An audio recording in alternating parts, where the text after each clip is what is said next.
नमस्कार दोस्तों। समुद्र लुटेरे, क्या आपने कभी इनके बारे में सुना है? हॉलीवुड के फिल्मों में, किताबों में, किस्से कहानियों में इनके बारे में काफ़ी जिक्र किया गया है।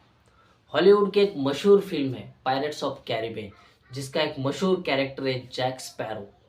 ये फिल्म आपने देखी होगी दोस्तों। जैक स्पैरो एक काफ़ी कॉमेडी एक लुटेरा था, जो समुद्र लुटेरा था। लेकिन इसके अलावा जो बाकी के कैरेक्टर है इस फिल्म के, वो काफ़ी खूंखार और डेंजरस डरावने दिखाए गए। फिल्म काफ़ी मज़ेदार है, इंटरेस्टिंग और दिलचस्प है दोस्तों। लेकिन असलियत में क्या डाकू ऐसे होते हैं समुद्र लुटेरे? तो इसका जवाब है नहीं। समुद्र लुटेरे काफ़ी खूंखार, डेंजरस और डरावने होते हैं दोस्तों। कई सारे समुद्र लुटेरे आज भी एग्जिस्ट करते हैं। सोमालिया नाम का जो देश है, उस देश में जो समुद्र है, उस देश के समुद्र में आज भी समुद्र लुटेरे जहाज़ों को हाईजैक करते हैं, समुद्र जहाज़ों को। 2012 में उन्होंने एक जहाज़ हाईजैक किया था, उसके बाद उन्होंने वो छोड़ा। लेकिन 2014 में भारत के 4 नाविकों को इन्होंने हाईजैक किया था, किडनैप किया था। उनको 4 साल बाद उन्होंने सोमालिया के जो समुद्र लुटेरे थे, उन्होंने उनको छोड़ा। दोस्तों, समुद्र लुटेरे के बारे में आपको एक बात पता है? वो अपनी एक आँख हमेशा ढकी हुई रखते थे। अपनी एक आँख पे हमेशा एक कपड़ा रहता था। वो ऐसा क्यों करते थे? काफ़ी लोगों को ऐसा लगता है कि वो डाकू दिखने चाहिए, डरावने दिखने चाहिए, इसलिए वो करते थे। लेकिन इसके पीछे ये वजह नहीं है। इसके पीछे एक साइंटिफिक कारण है। समुद्र लुटेरे जो जहाज़ पे रहते थे, वो जहाज़ पे जो लड़ाइयाँ होती थी, और काफ़ी जहाज़ पे जो वातावरण चेंज होता रहता था, कभी डार्क अंधेरा रहता था, कभी उजाला आता था। इस वजह से क्या होता था कि उनके जो दोनों आंखें हैं, वो एकाग्र नहीं होती थी। डार्क से उजाले में जाना, इस वजह से अगर दोनों आंखें खुली रही अपनी, तो उससे क्या होता है, 25 मिनट लगते हैं पूरा समायोजित होने को। एक अपन एकाग्र नहीं हो पाते।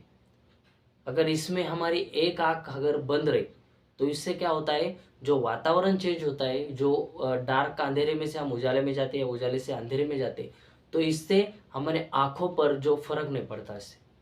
इसलिए ज़्यादातर डाकू अपनी एक आंख हमेशा बंद रखते थे, कपड़े से ढके हुए रखते थे दोस्तों। एक मशहूर समुद्र लुटेरा है जो कि दुनिया भर में अपने गिरोह को वो चलाता था। शतक था 1800। उन उस शतक में, उस दौर में समुद्र लुटेरा था ब्लैक बियर्ड नाम का, यानी काली दाढ़ी उसका नाम था। उसका जो गिरोह था, वो काफ़ी डेंजरस और बहुत बड़ा गिरोह था। वो लोगों को लूटते थे, जहाज़ों को लूटते थे और उस पर कब्जा करते थे दोस्तों। उनकी एक कहानी काफ़ी मशहूर है। एक महाद्वीप था, छोटा सा द्वीप था एक्चुअली। वो द्वीप पे उनको किसी ने बताया था कि उस द्वीप पे खजाना है।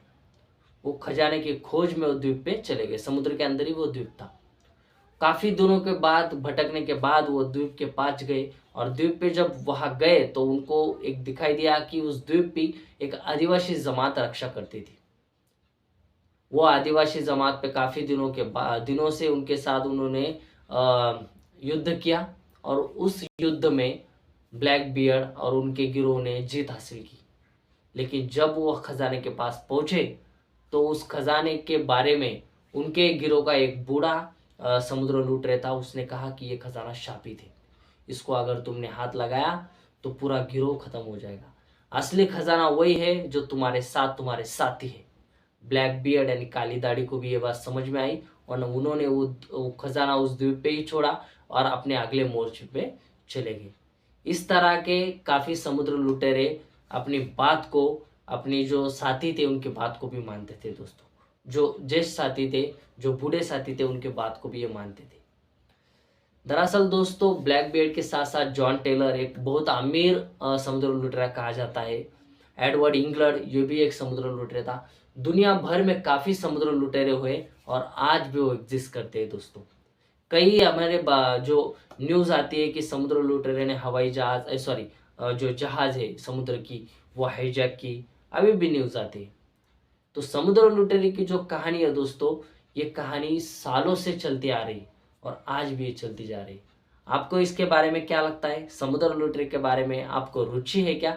और जो मैंने कहानी बताई वो आपको समझ में आई, इंटरेस्टिंग लगी, दिलचस्प लगी होगी, तो मेरे चैनल को सब्सक्राइब जरूर करिएगा और ऐसे ही मैं इंटरेस्टिंग वीडियोस आपको कौन से टॉपिक पे वीडियोस चाहिए वो भी मुझे कमेंट करके ज़रूर बताएगा।